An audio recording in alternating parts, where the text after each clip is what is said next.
welcome back to the channel everyone. This is Yuvraj. I'm currently studying in third year at IIT Delhi. In this video, we'll be talking to Ved Aryan, who is currently studying in IIT Dhanbad EC branch. He has got around 4,000 rank in JEE Mains and around 5,000 rank in JEE Advanced. In this video, we'll get to know what was his preparation strategy, what books did he do, and all about his journey. So make sure to like the video, subscribe to the channel, and I'll see you on the other side. Thank you so much. Hello Ved. Hello sir.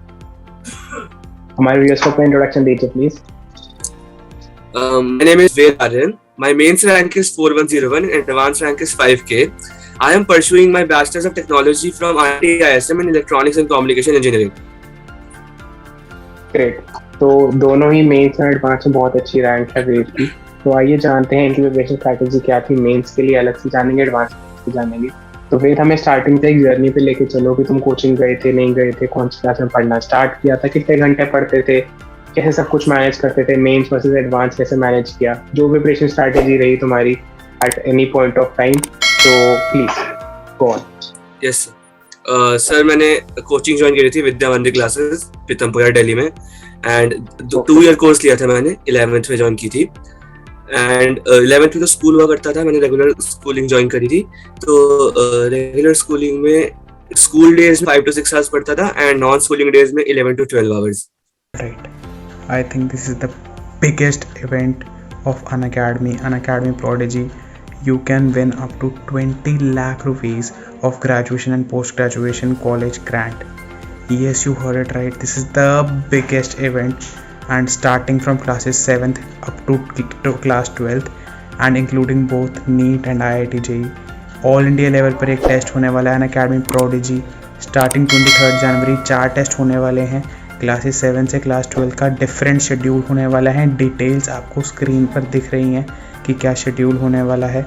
इसमें आप exciting prices जीत सकते हैं। Obviously up to 20 lakh rupees तक का college grant है और top 100 rankers को आपके iPads, MacBook Air, iPhones, Amazon Echo Dots और अमेजोन वाउचर्स मिल रहे होंगे।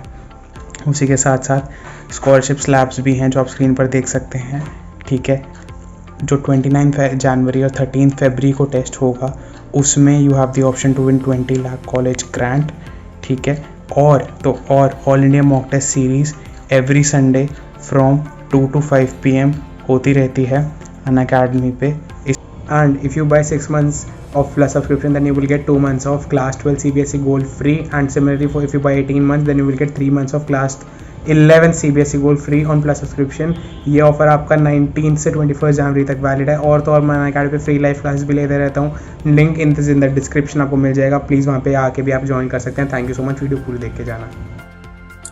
एंड कोचिंग की सारी क्लासेस रेगुलरली लेता था, टीचर्स के नोट्स अच्छे से बनाता था और उन्हें रिवाइज करता था। तो अगर बच्चे कोचिंग जाते हैं सर, तो मेरे ख्याल से कोचिंग के नोट्स और coaching material more than enough होना चाहिए प्रॉपर अच्छी रैंक ऑब्टेन करने के लिए, जो कोचिंग वाले बोलते हुए हैं। बट जैसे आजकल बहुत सारे ऑनलाइन प्लेटफॉर्म्स आ गए हैं, तो नॉन कोचिंग वाले बच्चे जो ऑनलाइन यूट्यूब से पढ़ते हैं उनके लिए बुक्स की काफ़ी ज़रूरत पड़ सकती है।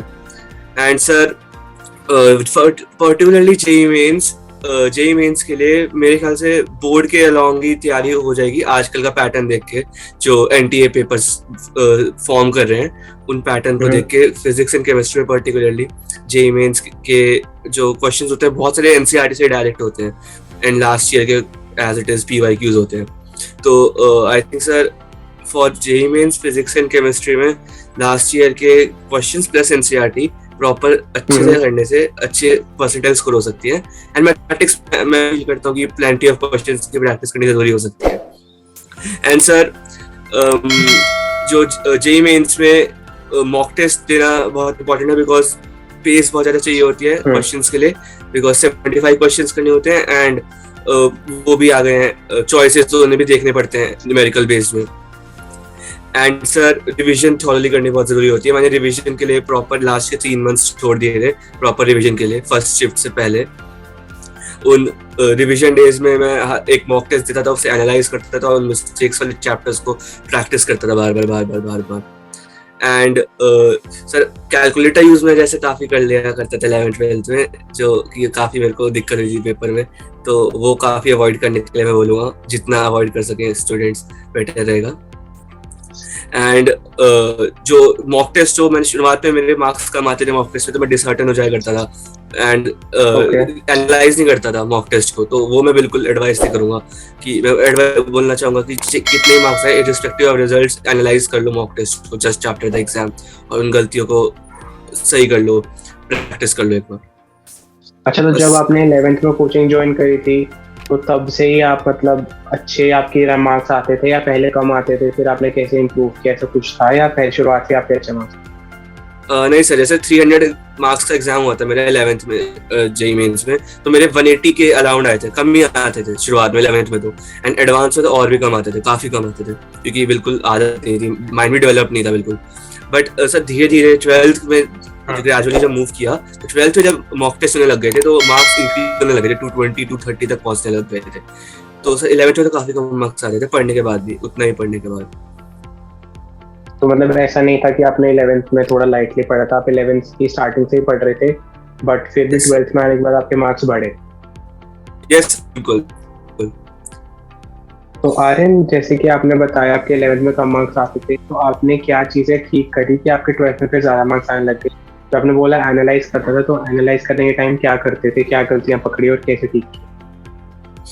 यस तो 11th में जितने भी पेपर्स दिए थे वो एनालाइज नहीं किए थे मैंने। तो एनालाइज में सर मैं पर्टिकुलरली सिली मिस्टेक्स का एक कॉलम बनाया करता था। सिली मिस्टेक्स के कॉलम में मैं जितने भी मिस्टेक्स हो जाया करती थी मेरे से जल्दबाजी में, इम्पल्स में, जो मैं मार्क कर लिया करता था ऑप्शंस, वो वाले क्वेश्चंस में सॉल्व कर लिया करता था और क्वेश्चन नंबर लिख लिया करता था।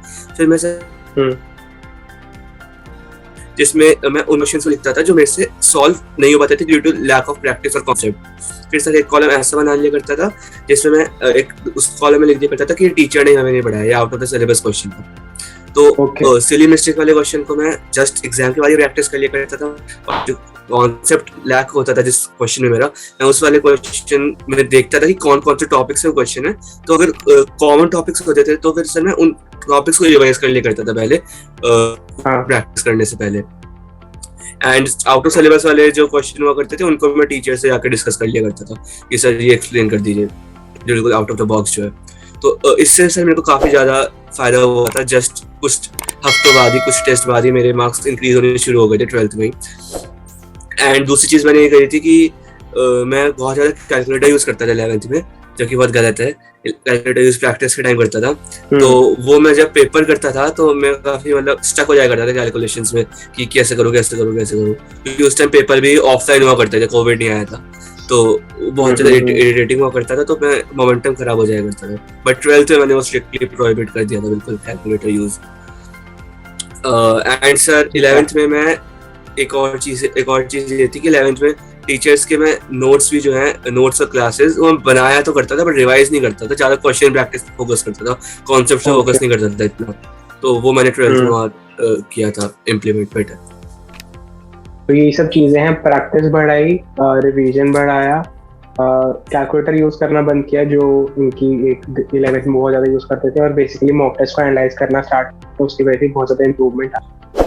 तो ठीक है, ये मेंस की बात हो गई। तो एडवांस के लिए आपने कुछ स्पेसिफिकली अलग से कुछ स्ट्रैटेजी बनाई थी, कुछ स्पेसिफिकली अलग से मेंस के बाद पढ़ा था स्पेसिफिकली एडवांस के लिए, या फिर ड्यूरिंग दोस 2 डेज या आपने मेंस और एडवांस दोनों की तैयारी? यस, मैंने एडवांस की तैयारी शुरू से ही करी थी। मतलब मेरे को ज्यादा एडवांस के लिए ज्यादा पढ़ने का था।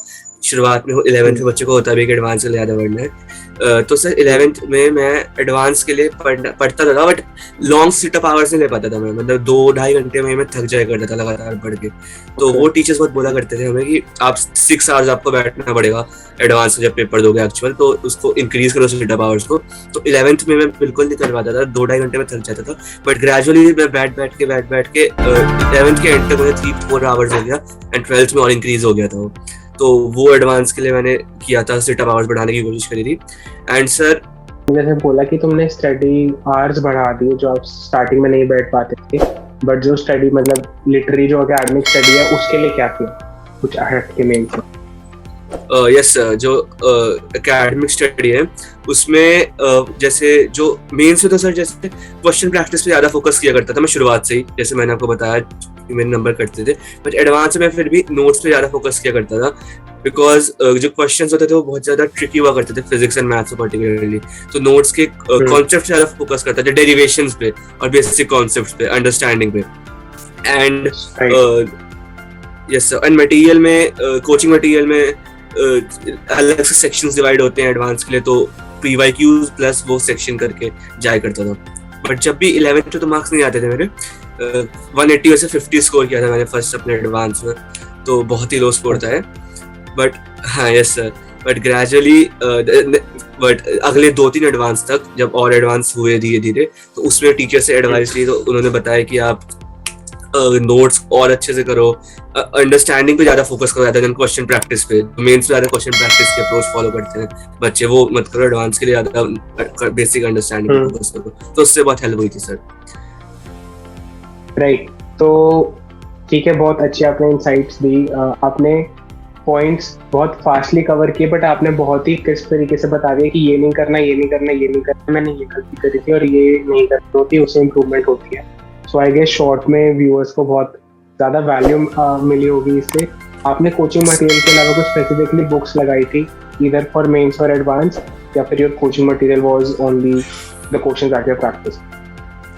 यस सर, मतलब वैसे तो टीचर्स कहते थे कि कोचिंग मटेरियल बिल्कुल मोर देन इनफ है, बट जब भी मैं करता ही था बुक्स क्यूरियोसिटी के लिए कि करनी है, तो मैं सर मैथ्स में सेंगेज पब्लिकेशन की बुक करता था कॉन्स्टेंटली, मतलब सारे क्वेश्चंस करता था, वो बहुत ज़्यादा हेल्पफुल है, मतलब मेरे को बहुत ज़्यादा बेनिफिशियल लगी थी मैथ्स में। एंड केमिस्ट्री में तो सर मैं बुक्स खरीद ली थी मैंने बहुत सारी, बट मैं कर एक भी नहीं पाया था क्योंकि इतनी मोटी बुक थी, तो मैं देख के डिसहार्टन हो गया था, मैंने छोड़ दी थी। इतने 3 different subjects, physical, chemistry, organic and inorganic, तो मैंने केमिस्ट्री में नहीं कर पाया था कुछ भी।